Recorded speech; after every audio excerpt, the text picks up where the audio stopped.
Bismillahirrahmanirrahim. Assalamualaikum warahmatullahi wabarakatuh. Alhamdulillahi rabbil alamin. Wa usalli wa usallim ala sayyidina Muhammad wa ala alihi wa ashabihi ajma'in. Subhanaka la ilma lana illa ma 'allamtana innaka antal alimul hakim. Rabbi shrah li sadri wa yassir li amri wahlul 'uqdatam min lisani yafqahu qawli. Yang dikasihi Tuan Imam, ahli jawatan kuasa dan juga pegawai masjid, seterusnya tuan-tuan, perempuan muslimin dan muslimat yang dirahmati, yang dikasihi Allah Subhanahu wa taala sekalian. Alhamdulillah, malam ni walaupun hujan, lama hujan hari ni lepas Jumaat tadi, kita dapat juga bersama dalam kuliah maghrib kita, iaitu kita masih lagi tuan-tuan tak habis bab bid'ah yang kita kerja. Jadi tajuk terakhir kita ialah kita melihat contoh-contoh perbezaan pendapat yang berfahaman salafi tentang amalan-amalan yang ada di negara mereka lah, di sebelah timur tengah sana tu. Kita tengok sebahagian ulama seperti Syekh Nasruddin Al-Albani, tetapi ada ulama lain seperti bin Baz, Abdul Aziz bin Baz, tak sependapat dengan dia. Dia kata tak bid'ah. Kita nak tengok contoh-contoh ni. Nak bagi dia, nak buka pemikiran orang ni tuan-tuan, dia kena tengok contoh. Barulah dia akan berfikir. Takat habaq teori dia tak nampak. Kita kena bagi contoh, barulah nampak. Dalam apa benda sekalipun, cikgu mengajar dalam kelas, mengajar matematik, dua habaq teori, lagi tak buat contoh, satu contoh tak pada, dia kena bagi banyak. Bila contoh tu banyak, baru dia nampak, baru dia faham. Dalam apa pun, bila dia nampak contoh tu, dia akan, oh patut lagu tu. Begitulah juga dalam tajuk bid'ah ni tuan-tuan. Dalam tajuk perbezaan pendapat dengan ulama-ulama di sana tentang persoalan bid'ah ni, kita bagi contoh bagi banyak lagi.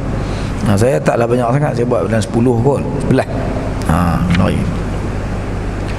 Lah kita masuk yang keempat, contoh yang keempat di muka surat 146. Di muka surat 146 tu, tuan-tuan tengok contoh-contoh tu. Iaitu hukum yang keempat ni, hukum mencium mushaf.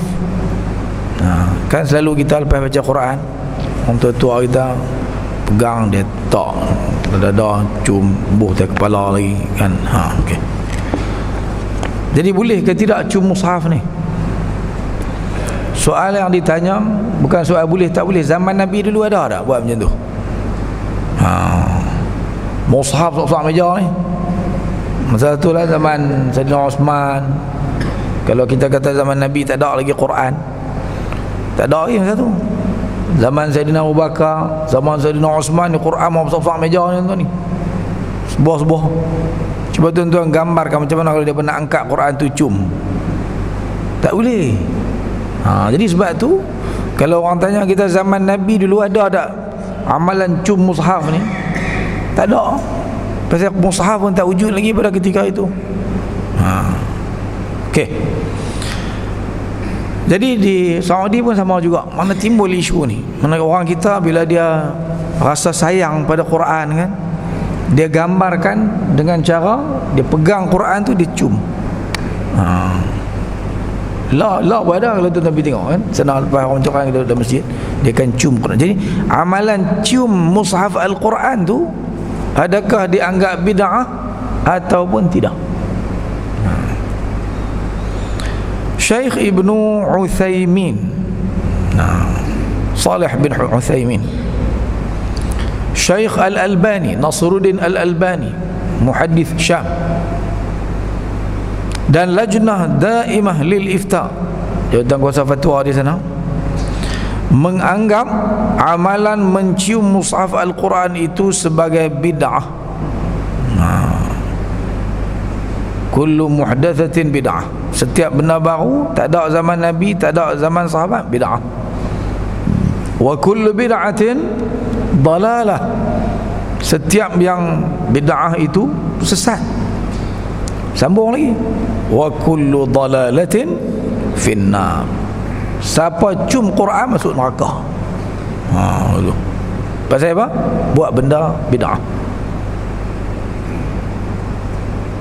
Syekh Ibnu Utsaimin berkata, orang yang melakukan amalan tersebut lebih hampir kepada mendapat dosa daripada mendapat pahala. Dia doa saja dia dapat pahala, tapi dia taklah jazam hukum tu, tapi dia ni masuk neraka.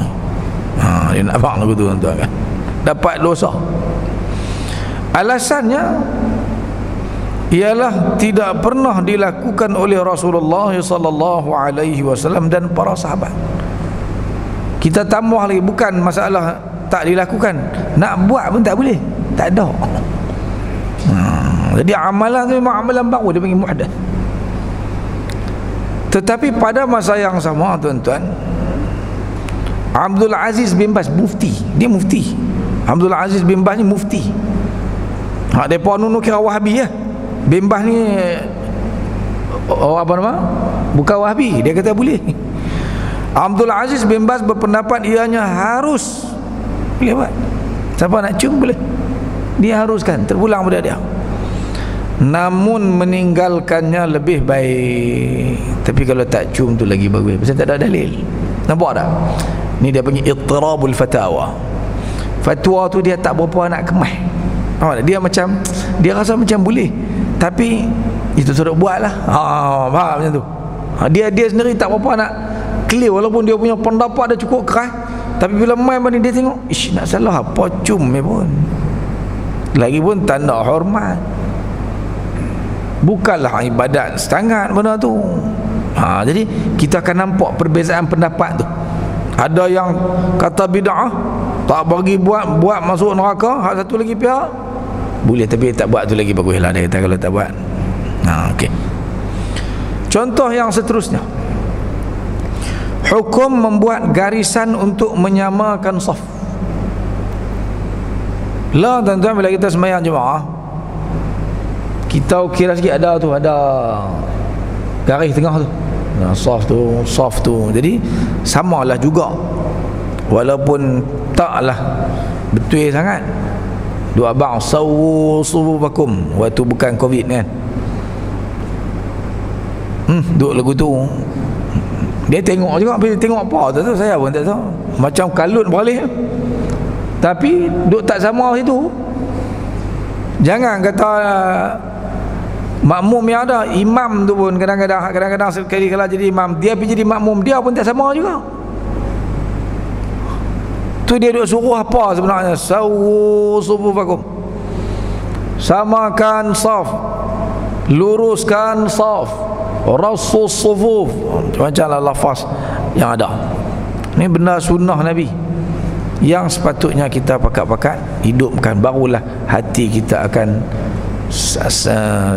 kita sehati sejiwa lah, kita tak akan berpecah belah bersama kita.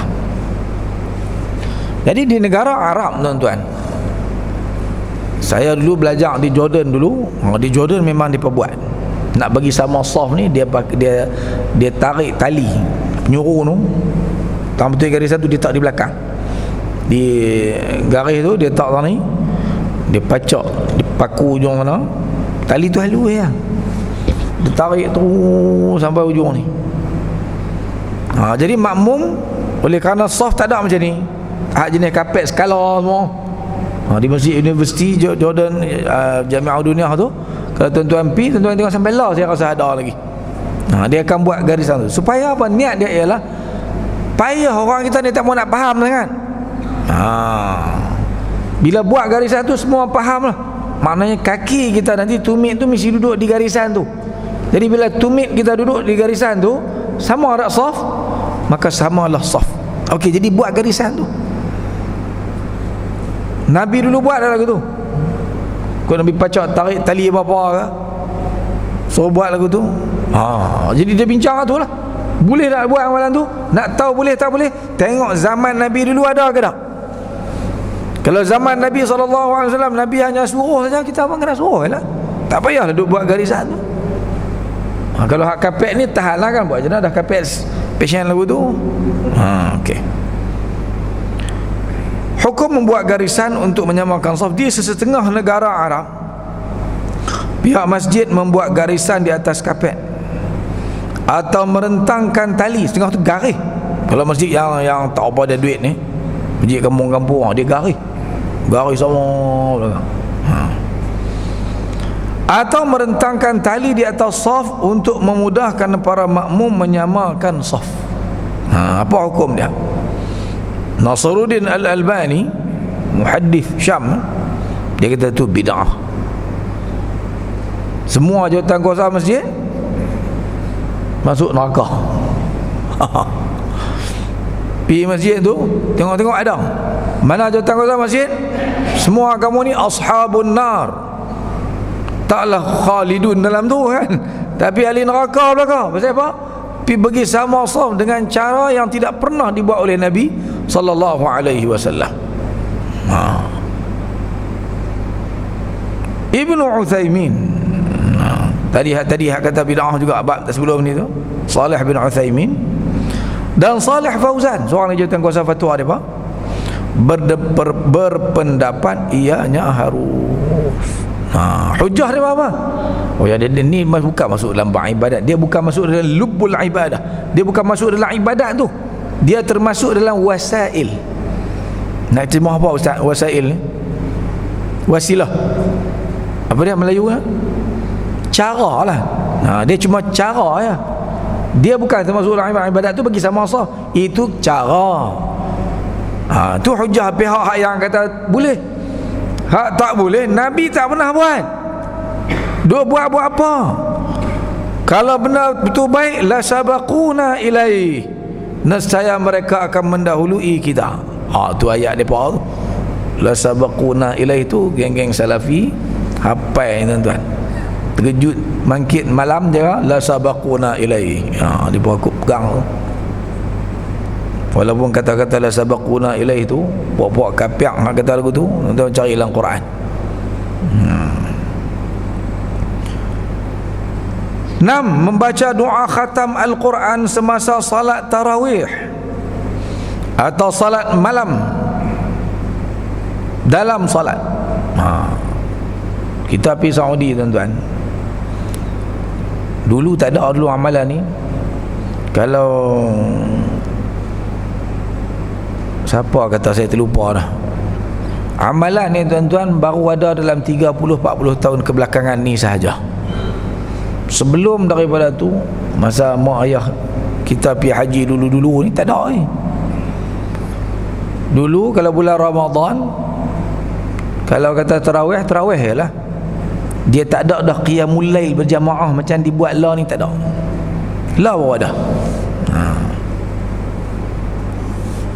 Kalau tuan-tuan pergi bulan Ramadan, khususnya 10 malam terakhir, kita pergi sana, kita pergi tarawih 20 rakaat dah. Dia sembahyang 20 rakaat.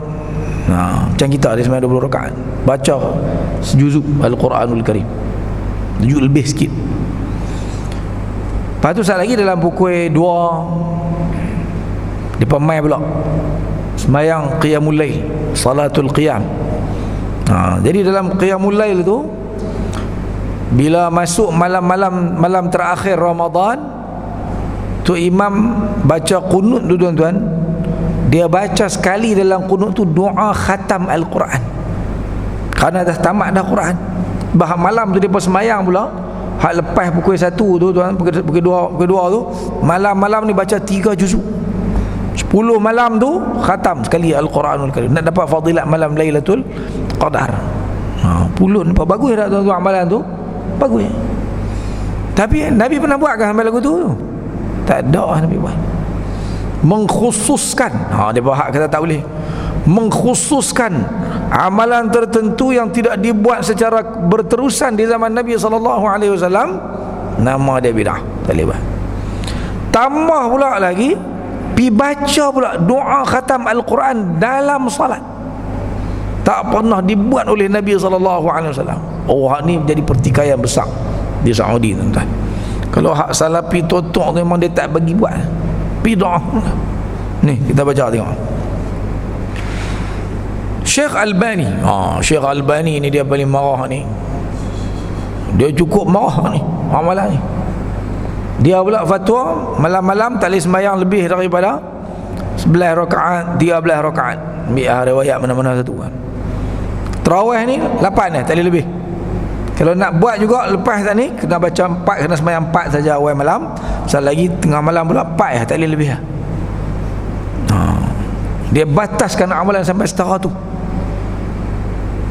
Jadi Albani menghukum amalan yang dibuat oleh orang-orang Saudi, dipersetujui oleh ulama-ulama dia, semua tu ahli neraka belakang, tuan-tuan. Bid'ah. Kullu muhdatsatin bid'ah wa kullu bid'atin dalalah wa kullu dalalatin finnar. Tu ada sembahyang malam-malam berapa ribu orang, ratus ribu duk sembahyang. Kalau ikut fatwa Albani, tuan-tuan, tu semua tu buat benda bid'ah. Tempat mereka ialah dalam neraka Allah, ila nari aqrab. Ibnu Utsaimin dalam banyak persoalan dia sama dengan Albani ni, tidak menghukum amalan ini sebagai bid'ah. Dia kata taklah bid'ah, dia kata. Walaupun tidak ada sumber bagi amalan ini daripada hadis atau asar sahabat. Dia kata memang tak ada hadis, memang tidak ada asar daripada sahabat yang kata sahabat buat macam kita buat pada hari ini. Tapi benda tu baik, benda tu elok, jadi itu bukan bid'ah. Lah, dia berubah mazhab boleh jadi mazhab Kedah. Dalam bab ni dia kata boleh pula dah. Padahal dia apa bang? Memang tak ada hadis. Yang bab lain tu dia kata tak ada hadis, tak ada asar. Ambil mana ni? Tak boleh. Mai ni dia kata tak ada pun boleh, kata boleh juga dia kata ni. Nampak tak? Ni panggil ittirabul fatawa. Hak tu yang Dr. Abdul Ilah bin Husain Al-Arfaj tulis buku bab bid'ah ni. Dia tajuk buku dia Ittirabul Fatawa Al-Mu'asirah. Tak apa nak kata, tak tetapnya fatwa zaman moden ni berkenaan isu bid'ah ni kan. Sak kata lagu, sak kata lagu. Sebenarnya apa dia bid'ah ni? Sebab itulah paling selamat pakai fatwa ulama dulu. Dia letak kaedah tu jelas kepada kita apa itu bid'ah. Ibn Baz mufti, Abdul Aziz bin Baz juga mengharuskannya. Dia kata harus, boleh benda tu, dalil tak ada. Tetapi menasihatkan imam agar tidak terlalu memanjangkan doa tersebut. Dia kata janganlah panjang sangat, kesian kat orang. Jangan kita habis baca tahlil lah kena tu imam betul apa, khalifah baru duk hafal pula, duk ingat sedap ni kan. Kita ni sampai daripada tangan angkat tu tinggi bukan main, kuih jatuh sampai duk atas paha dah ni kan. Duk tunggu dia tahu sejuk lah makanan tu. Dia baca doa ni la ilaha illallah panjang sungguh. Salawat ni 5 jenis masuk dalam doa. Saat mula salawat Ibrahimiyah, saat lagi salawat Tafrijiyah, saat lagi salawat berapa puluh salawat ni pun. Yang kita ni gerak perut ni dia tak kesiankan kita langsung. Jadi Bimba kata jangan panjang sangat. Memang dia baca doa panjang ke, tapi kita tak letih tu. Kalau kita pergi sana lah terseronok doa tu. Kadang-kadang bukan faham pun, tapi seronok. Sedap doa. Tambah kalau faham tuan-tuan doa yang dibacakan tu, ya Allah, ya. Tu saya pujilah. Kena tiru tu tuan-tuan. Kena tiru Saudi buat.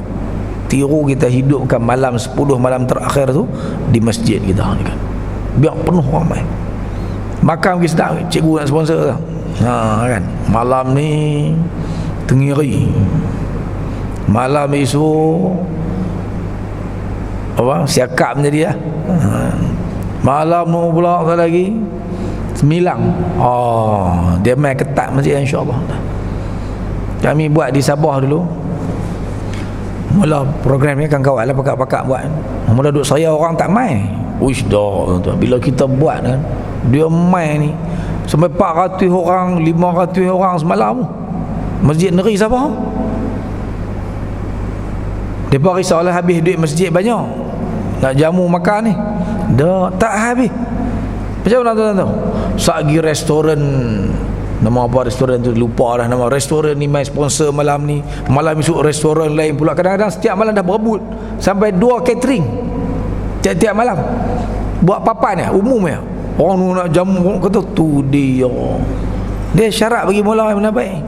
Orang akan support. Macam tuan-tuan baru ni lah. Kan kita buka mulut sikit berkenaan sumbangan tu. Ngaku boleh 4,000 ya. Tahu malam tu sama Ali abang 40,000 tu dia bang.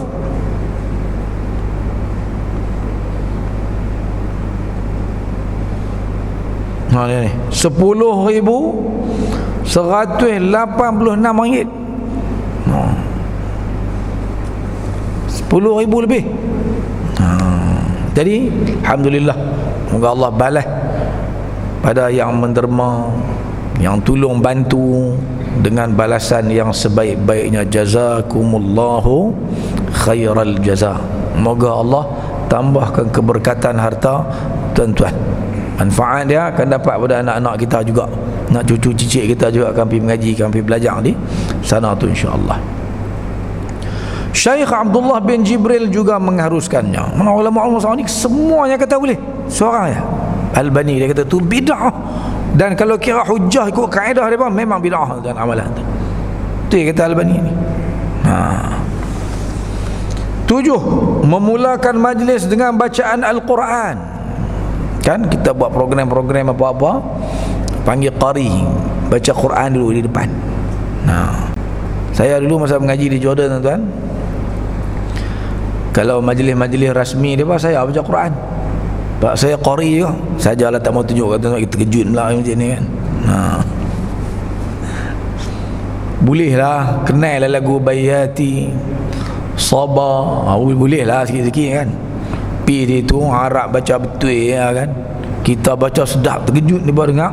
Lepas tu tiap-tiap majlis rasmi saya baca Quran. Tapi dia tak sedia meja apa dah tuan. Dia telefon, mana tu telefon minta doa tu. Dia abang ni kita akan buat program ni, majlis sekian-sekian, entah kena baca Quran dia kata. Kita pun pergi lah tengok siapa meja tak ada orang nak baca tak macam mana ni kan. Ada dia panggil mai tempat minasah tu, tempat apa orang panggil apa? Rostrum tu kan. Panggil mai tang tu, berdiri tang tu. Kita pegang Quran kecil tu, baca. A'udzu billahi minasyaitonir rajim. Tu gaya Korea tu. Bismillahirrahmanirrahim. Tak ada lah macam Arab, macam lagu Melayu kita ni lah. Allah, dia sedap mereka ni, puji tak kira. Tapi mereka baca Quran berdiri ya. Dia tak amboi Arab diri ya baca Quran ni. Kalau orang kita tak tahu dia kata tu mampu Arab tu. Lah anak saya pula lah ni, anak saya pergi kalau majlis rasmi, anak saya lah duk buka majlis dengan bacaan Al-Quranul Karim. Boleh dah buat lagu tu? Soalnya tu boleh dah. Pernah tak Nabi SAW buat? Nabi pun takkan tak ada majlis-majlis apa Nabi SAW buat, mesti ada. Jadi ada tak sabit dalam hadis Nabi SAW panggil orang. Abu Musa al-Asy'ari kah, suara sedap-sedap ni. Musa al-Asy'ari tu suara sedap.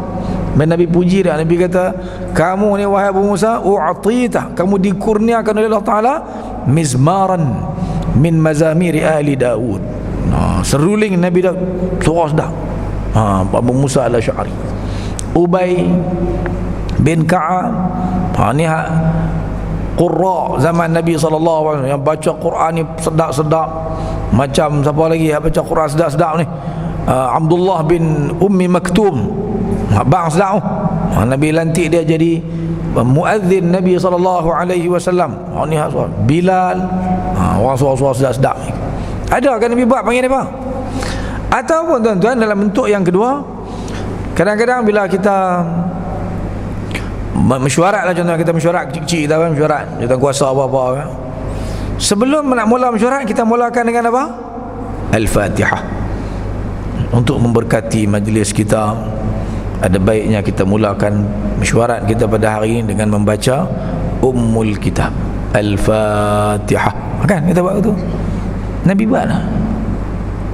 Ada tak sabit Nabi SAW buat itu? Ini ibadat. Baca Quran ibadat. Jadi kita buat satu bentuk ibadat yang tidak dibuat di zaman Nabi SAW.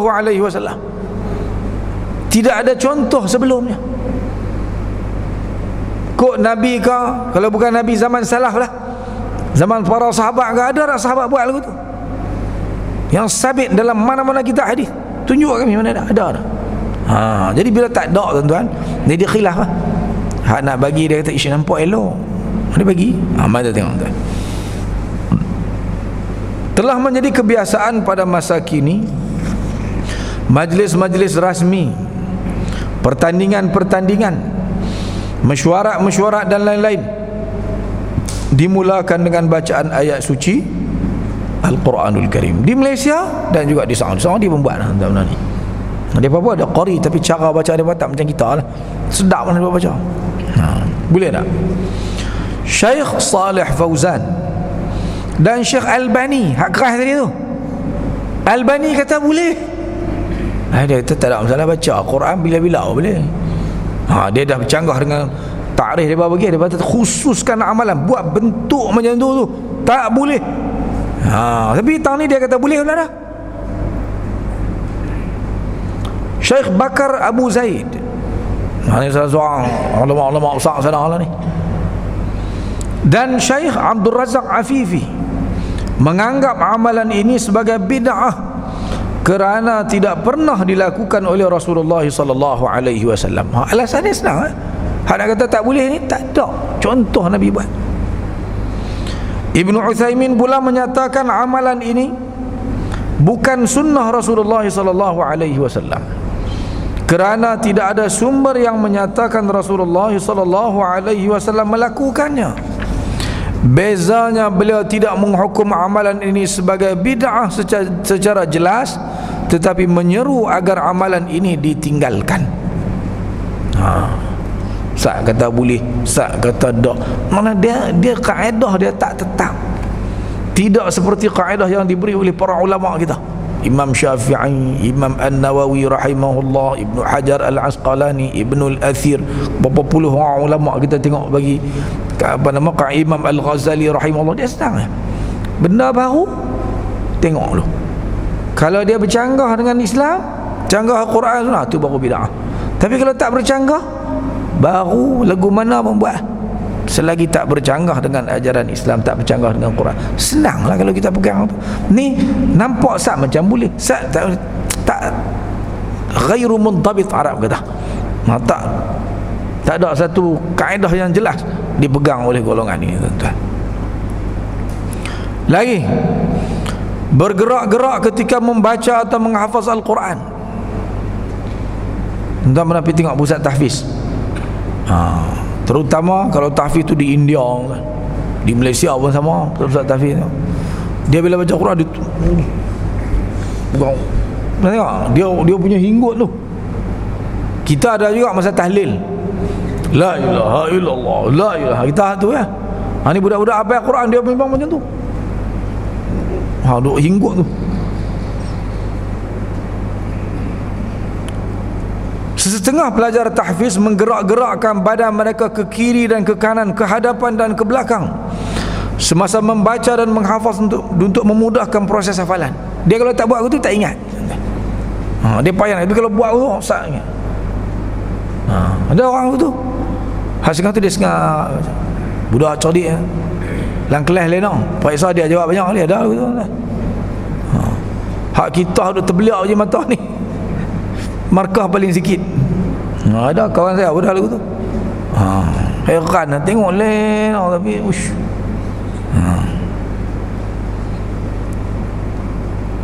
Lajnah Daimah lil Ifta, jawatan kuasa fatwa sana, dan Ibnu Uthaymin mengharuskan pergerakan tersebut kerana ia bukan perkara ibadat.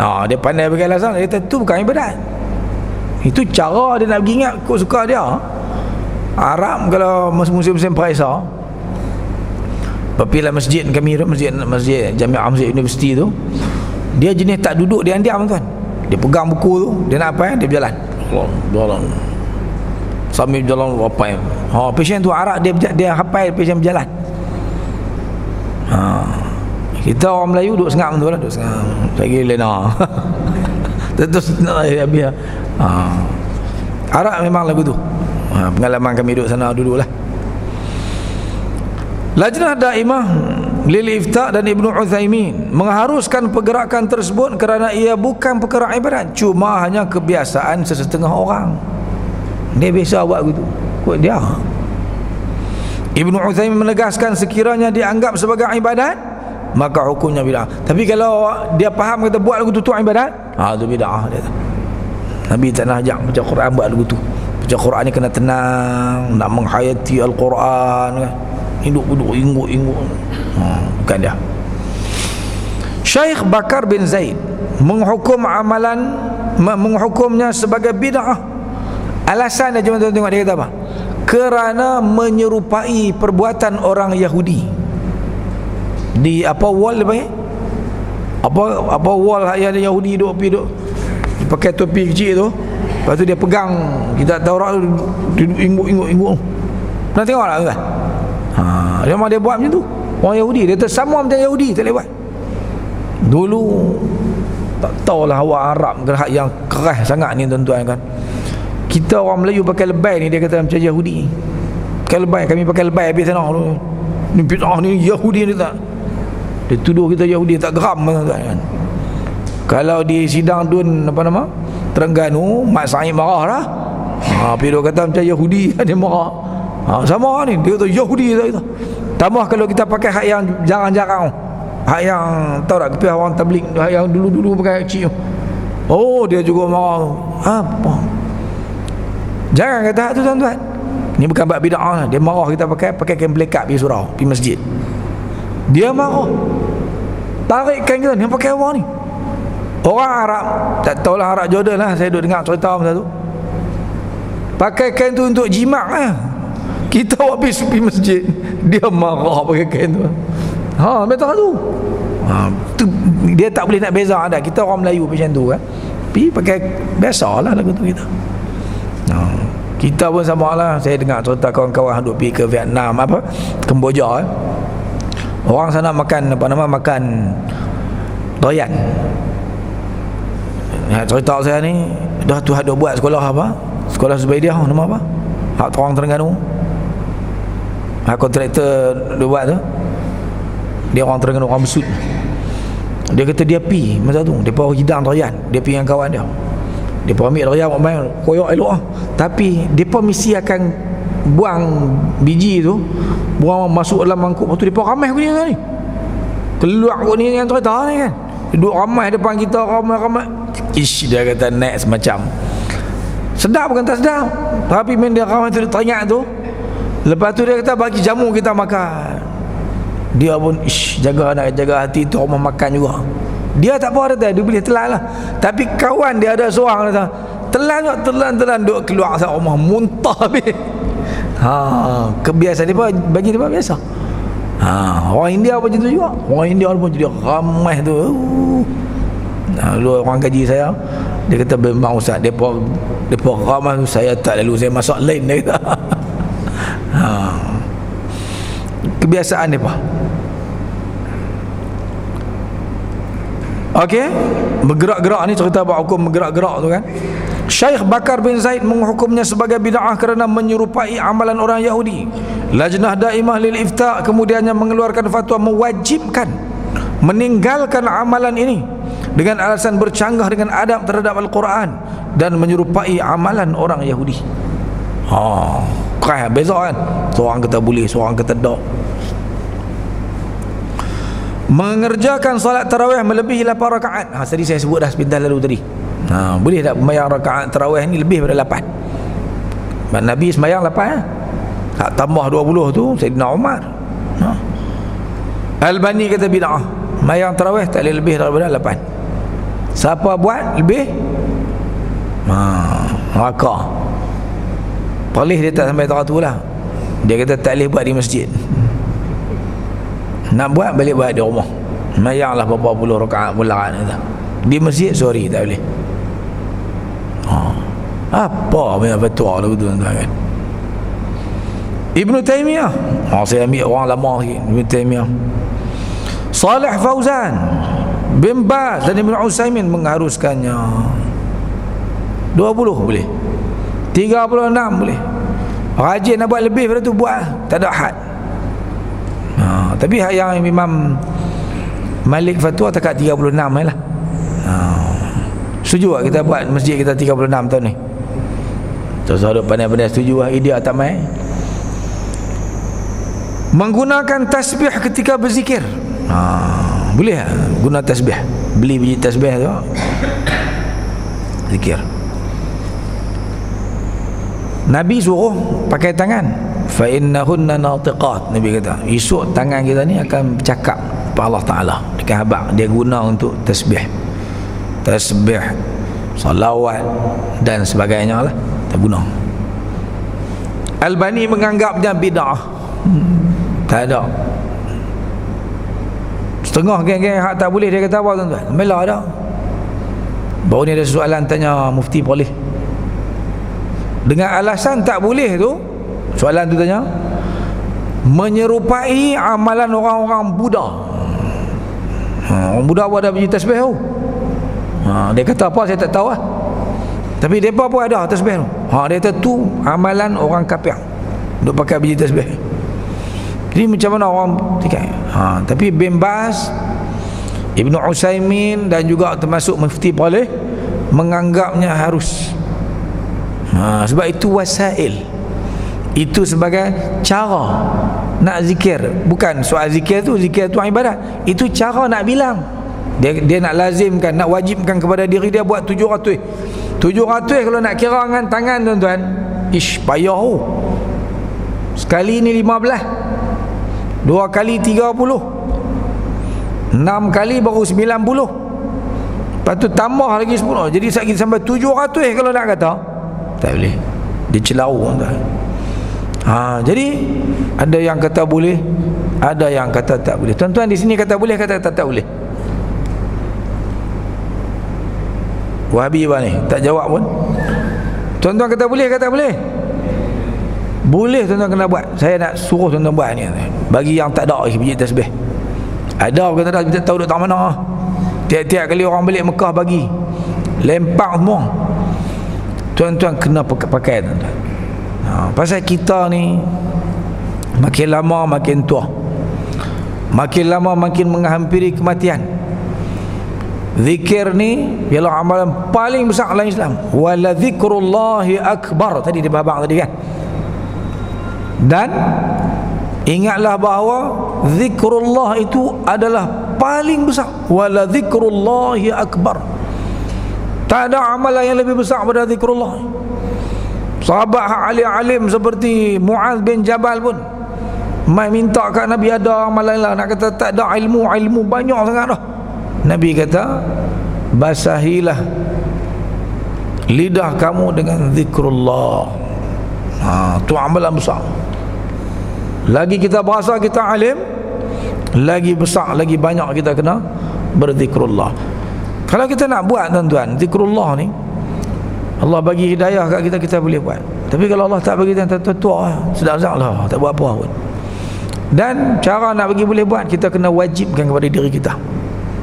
Kita sebenarnya kena letak target kita nak. Hari ni contohnya, hari ni kita salawat kan, banyak salawat hari ni. Nabi suruh kita memperbanyakkan salawat pada malam Jumaat dan juga siang hari Jumaat. Banyak tu kita nak letak berapa tuan? Banyak tu kita nak letak apa?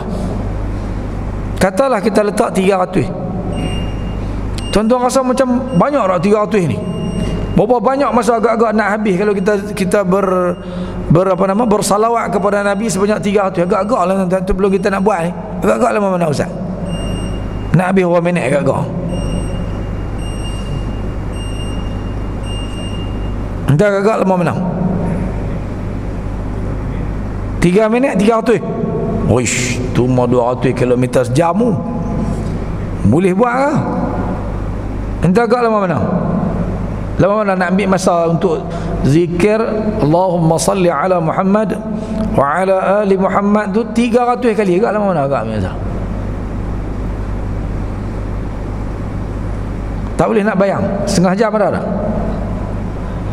Tak sampai 20 minit? Ada? Mari kita try. Itu ada jam. Ada jam. Try tengok. Lah saya suruh tuan-tuan try. Seminit. Tuan-tuan tengok, seminit tu kita boleh zikir Allahumma salli ala Muhammad wa ala ali Muhammad. Berapa kali? Okey, semua orang tengok jam masing-masing. Mari kita tengok. Dia nak tahu kita nak boleh buat, kita kena kira. Baru kita kau boleh rupanya. Ada jam ni. Saya sebut nak kita dah. Okey, boleh mula. 1 2 3 start. Allahumma salli ala Muhammad wa ala ali Muhammad. Allahumma salli ala Muhammad wa ala ali Muhammad.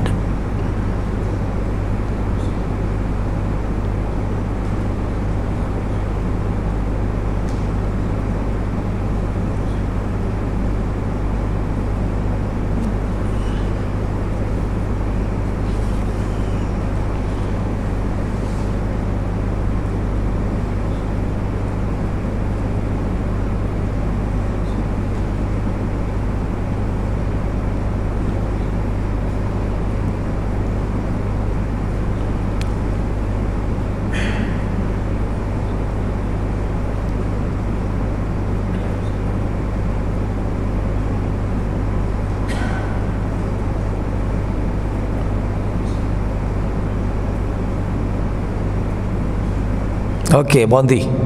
Berapa? 31. Fendi? 35. 40. Maknanya kalau kita nak buat 100 kali berapa minit tuan?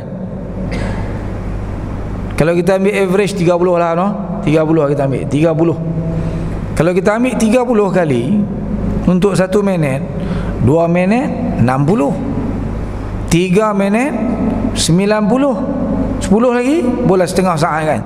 3 minit setengah 100 kali kita salawat kepada Nabi SAW. Kalau 200 baru 7 minit, 300 habislah 10 minit. Boleh salawat. Mana tiap-tiap malam kita boleh buat. Tapi kita tak pernah ambil tahu jumlah. Okey, itu salawat. Salawat panjang juga lafaz dia. Kalau istighfar, astaghfirullahal azim, cukup dekat tu. Pendek ya. Astaghfirullahal azim, astaghfirullah. Try tak seminit tuan? Kita nak tengok. Sebab kita kena tahu masa mana kita nak salawat, masa mana kita nak istighfar, dan kita kena wajibkan kepada diri kita buat. Ni amalan sunnah. Okey, tuan-tuan kira, start. Jangan mula lagi. Okey. Okey, boleh mula.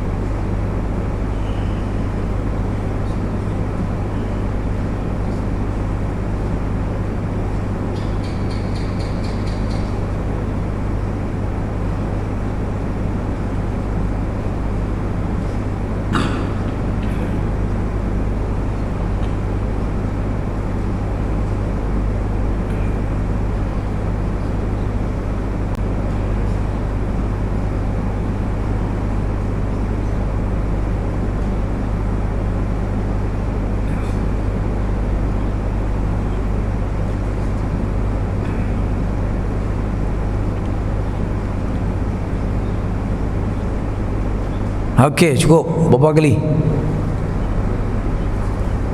5. Fendi orang ni 80. 300 apa? Berapa? Sampai 60 kali kita boleh kata seminit. Maknanya takkanlah kita tak mau istighfar. Allah sebut dalam Quran kan berkenaan dengan orang yang beristighfar, masa istighfar yang sangat dituntut kita buat ialah 15 minit sebelum masuk waktu subuh. Wal mustaghfirina bil ashar. Dan orang-orang yang beristighfar pada waktu kalau 15 minit tuan-tuan, seminit kita boleh dapat 60 kali. 6 kali 15 apa? 900 kali. Betul ke? Betul.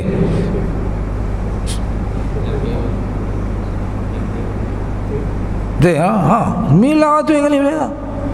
Maknanya kalau kita manfaatkan masa-masa akan berlalu, sama ada kita pedulikan ianya ataupun tidak, masa tetap akan berlalu. Waktu sahur tiap-tiap hari ada tuan-tuan. Kalau kita tak pulun, kita sendiri tak berusaha nak menghidupkan masa-masa tersebut dengan beristighfar, masa untuk kita bersalawat hari Jumaat berlalu lagu tu sedang-sedang tuan-tuan. Tu kadang orang dah 60 dah tak buat juga, 70 dah tak buat juga. Jadi kita kena programkan diri. Jangan biar masa yang susun kita yang kena atur masa. Kita ada kerja kita, waktu ni aku nak buat ni, waktu ni aku nak buat ni. Hari Jumaat apa ingat? Malam, siang berapa kali kita nak letak. Allah, kalau kita dapat 300 kali pun, malam 300 kali, siang 300 kali, berapa minit ya kita kira tadi tuan-tuan? Kita kena bijak.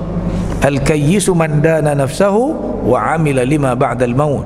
Orang yang bijak itu ialah orang yang sentiasa menilai diri dia. Dia tengok dia, aku ni perlu tak? Takkan kita tak perlu kok istighfar, dosa kita banyak. Kita perlu tak syafaat Nabi SAW? Perlu yang amat sangat. Wa amila lima ba'dal maut. Dia kena beramal untuk hari selepas dia mati esok ni tuan-tuan. Hukum mengadakan kenduri apabila khatam Al-Quran. Apa khatam Quran buat kenduri? Kami pun khatam Quran hari tu 4 kali buat kenduri. Surah kami tu sembelih kambing sampai 2-3 ekor. Panggil orang kenduri. Yang program baca Quran sehari semuka tu 4 kali lah khatam. Pagi tadi pun berapa muka surat lupa dah.